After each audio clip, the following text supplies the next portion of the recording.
Hi everybody, it's Robert Earl out here at the Eco Ranch in far west Texas. Amid the chaos that is our outdoor kitchen, we're going to do part 2 on the Moringa tree. Now I'm not an expert on the Moringa tree, but you're learning as I'm learning, and we'll see what goes on. Let me get set up here. We're going to transplant them today and take a look at what's happened to those little tiny sprouts that I showed you in the first video. Be back in a second. Alright, well this video is all being shot in the same day, but I'm going to be switching hats back and forth because I'll be going out in the sun then back in here. Just came from the sun, so I got the icky hat on. Step number 1 is I've got my buckets. These were donated by one of our local residents here that had them, and I'm so glad because I didn't have any of these. I don't buy, obviously we don't buy plants around here. But first thing to do is to get some drainage in them, so that's what I'm doing right now. Getting some drainage. And I'm filling these pots about halfway. This is rock and adobe. And there, we're halfway because I had some done so I wouldn't bore you with me pouring all this in. And now I have to get my groots out here, and I'm going to show you these groots. I'm really happy with how well they've grown. So let me go get them. I've assembled my sprouts.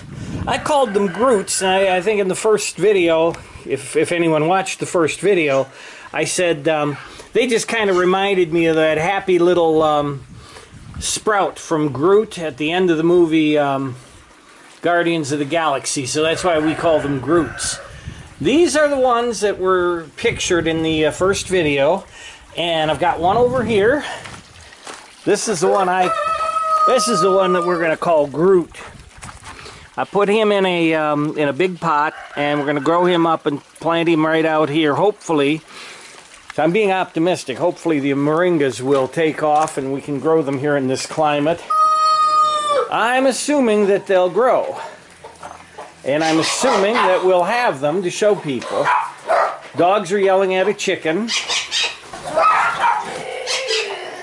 Now, in here, I did a very bad thing.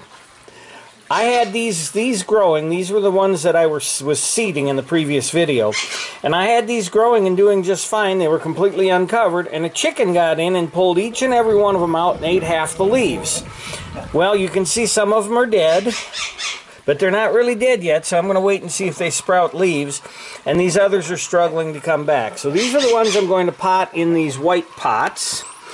And as many as I have potting soil for, I'm going to put in the black pot. So that's what we're going to do right now. And I'm going to show you something here about these and talk to you in just a second. Okay. But let me get back. Well, the purpose for growing the Moringa, it's actually twofold or threefold if you want to put it say it that way. Here comes the wind. Hello, Mr. Wind. I hope you guys can hear me. Threefold. One, as fodder for the chickens. And it's a sustainable fodder, and when I say a sustainable fodder, I believe I said it in the other video, when I say a sustainable fodder, I mean that not only will the leaves continually regenerate themselves, but I don't have to buy seeds like I would if I were growing, say, an alfalfa fodder in its traditional fodder system.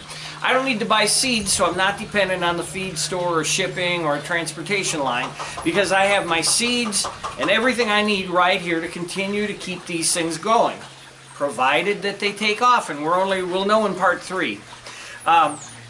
So it's fodder for the chickens. Fodder for the horses also. We need to get a bunch of them growing. That's why I have all these here. Fodder for the chickens, fodder for the horses, and also whether you actually eat the leaves green or whether you dry them and pound them into a powder, a plant powder. These are edible, and they are, again, the miracle rooster. The miracle plant that they say they are. Now, the leaves, you have to taste them, and they are different because it's a different kind of thing. They are different than anything you're used to. So, I'm going to tell you they have a slight flavor of, say, the grass that you're growing in your front or backyard. Now, if you don't know that flavor, and you never chewed on a piece of grass, that means that you've lived a horribly sheltered life. Stop this video, go outside, get a piece of grass, and chew on it. You don't have to swallow it, chew on it. I'll be here when you come back. Okay, you're back. Now, you've chewed on that. I'm going to break this little, I don't want to pull the whole sprout out. I'm going to break this little leaf off right here. The flavor of these leaves, it's a little bit like that grass, but not as strong as that grass. Sweet like that grass was. But the flavor kind of, it's going to give you in the back of your palate that grass flavor. The front of your palate, it's going to have a little bit of spice like radish does. And put it in my mouth. There's that grass flavor. And then kind of a radish, but not radish. Something else comes up, and then when you swallow it, you feel that little bit of spice in the back of your throat. It's really not bad, and I told Debbie, when she said, it was like grass. But that if we had a bunch of these leaves in a salad, put salad dressing on it, or even a little vinegar on it, it'd be quite good.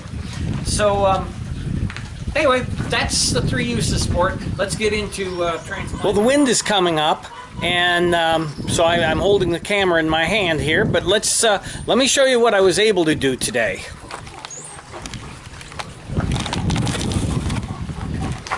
One of the problems with living off-grid came up and bit me in the butt just now, and that's that it's Sunday, and I am 20 miles from the nearest store.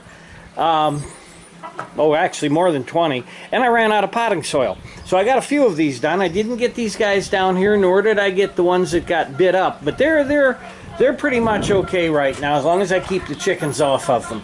But I got these transplanted. This one here that you see is wilting. I actually dropped him on his head, and I'm hoping he'll come back. But that was one of the cautions we had from other people, was that moringas don't transplant well. Now, this is the only real transplanting I'm going to do until these get a woody stalk on them. Then I'm more than likely, I don't know exactly how I'm going to transplant it, whether I'm going to cut the pot or what. Shut up, chicken. She's telling you a story. Well, I don't know if I'm going to cut the pot or just try to pop it out all in one ball, but it's going to be real careful transplanting based on how this one acts, and we'll know that in the next segment. So, until next time, this is Robert Earl and the family of Groots out here in far west Texas at the Eco Ranch saying, see you later.